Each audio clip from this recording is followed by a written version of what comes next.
নীলগিরি। নীলগিরিকে বলা হয় বাংলার দার্জিলিং। বান্দরবান শহর থেকে প্রায় 50 কিলোমিটার দূরে নীলগিরির অবস্থান। বান্দরবান থেকে নীলগিরি যেতে পারেন জিপ, চান্দের গাড়ি, মহেন্দ্র, সিএনজি অথবা লোকাল বাস দিয়ে। সবচেয়ে ভালো হয় রিজার্ভ গাড়ি নিয়ে গেলে, এতে করে আপনি আশেপাশের আরও অনেক কিছু জায়গা ঘুরে দেখতে পারবেন। যদি দিনে গিয়ে দিনে ফিরে আসতে চান তাহলে বান্দরবান জিপ স্টেশন থেকে বিভিন্ন গাড়ি অনুযায়ী 3000 থেকে শুরু করে 6000 টাকা পর্যন্ত ভাড়ায় যাওয়া আসা সহ গাড়ি ঠিক করে নিতে পারেন। চান্দের গাড়িগুলোতে 12 থেকে 14 জন যেতে পারবেন। ল্যান্ড ক্রুজার টাইপ জিপগুলোতে 7 থেকে 8 জন, ছোট জিপ আছে সেগুলোতে 4-5 জন যেতে পারবেন, আর সিএনজিতে গেলে 3 থেকে 4 জন। রাস্তায় কোনো সমস্যা না থাকলে বান্দরবান থেকে সরাসরি নীলগিরি যেতে সময় লাগবে 2 ঘন্টার মতো। নীলগিরিতে যদি ম্যাগের দেখা পেতে চান তাহলে আপনাকে খুব ভোরে রওনা দিতে হবে, যেন 7টা-8টার ভিতর নীলগিরিতে থাকতে পারেন। সদস্য সংখ্যা কম হলে কিংবা কম খরচে যেতে চাইলে লোকাল বাসেও যেতে পারেন, তবে এতে সময় লাগবে বেশি। থানচি বাস স্ট্যান্ড থেকে 1 ঘন্টা পর পর থানচির উদ্দেশ্যে বাস ছেড়ে যায়, ভাড়া 120 টাকা। তবে আপনি চাইলে অন্য কোনো গ্রুপ নীলগিরি যাবে তাদের সাথেও যেতে পারেন। নীলগিরি যাওয়ার পথে নিরাপত্তার জনিত কারণে সেনা চেকপোস্ট রয়েছে, সেখানে নাম ও ঠিকানা লিপিবদ্ধ করতে হয়। সাধারণত বিকেল 5টার পর থেকে নীলগিরির উদ্দেশ্যে আর কোনো গাড়িকে যেতে দেওয়া হয় না, তাই ভ্রমণের পূর্বে সময়ের দিকে খেয়াল রাখতে হবে। নীলগিরি পর্যটন কেন্দ্রে যাবার জন্যে পর্যটকদের কাছ থেকে টিকিট বাবদ জনপ্রতি 50 টাকা এবং গাড়ির জন্য আলাদা 300 টাকা পার্কিং ফি নেওয়া হয়।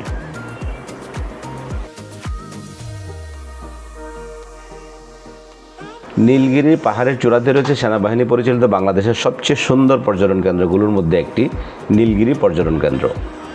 এখানে দিগন্ত জুড়ে সবুজ পাহাড় আর মেঘের লুকোচুরি যে কাউকে এর রূপ দিয়ে বিমোহিত করে রাখবে। যদি সমুদ্রপৃষ্ঠ থেকে 2200 ফুট উচ্চতায় মেঘ ছোঁয়ার ইচ্ছে থাকে তাহলে নীলগিরি আপনার সেই ইচ্ছে পূরণ করবে। নীলগিরি থেকে চারপাশে চোখ মেলে তাকালে সারি সারি মেঘের পাহাড়ে আশ্রয় পড়া ও প্রকৃতির অপার সৌন্দর্য আপনাকে বিমোহিত করবে। নীলগিরির চূড়া থেকে পাহাড়ের সারির পাশাপাশি আকাশ পরিষ্কার থাকলে আপনার চোখে পড়বে বগা লেক, বাংলাদেশের 5ম সর্বোচ্চ পাহাড় চূড়া কেওক্রাডং, কক্সবাজার সমুদ্র সৈকত এবং চট্টগ্রাম বন্দর এবং সাঙ্গু নদী। এছাড়াও নীলগিরির কাছে আদিবাসীর গ্রাম থেকে পরিচিত হতে পারেন তাদের কৃষ্টি ও সংস্কৃতির সাথে। নীলগিরি তার রূপের পসরা সারা বছরই মেলে ধরে রাখে।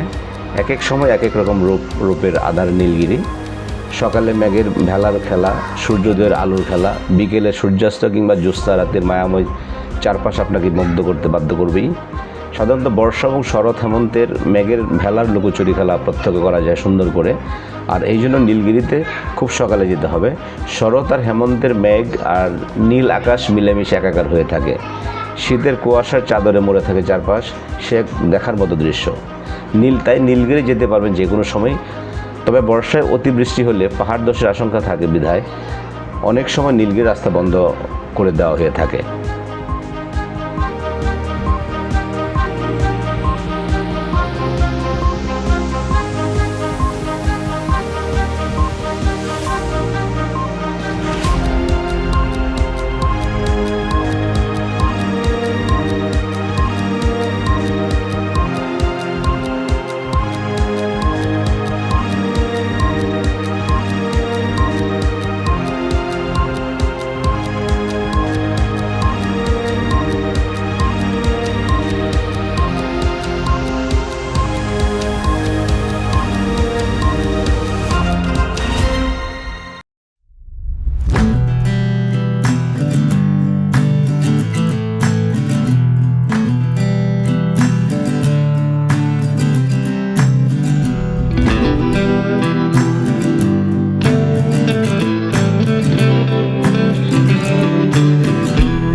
ধন্যবাদ ভিডিওটি দেখার জন্য।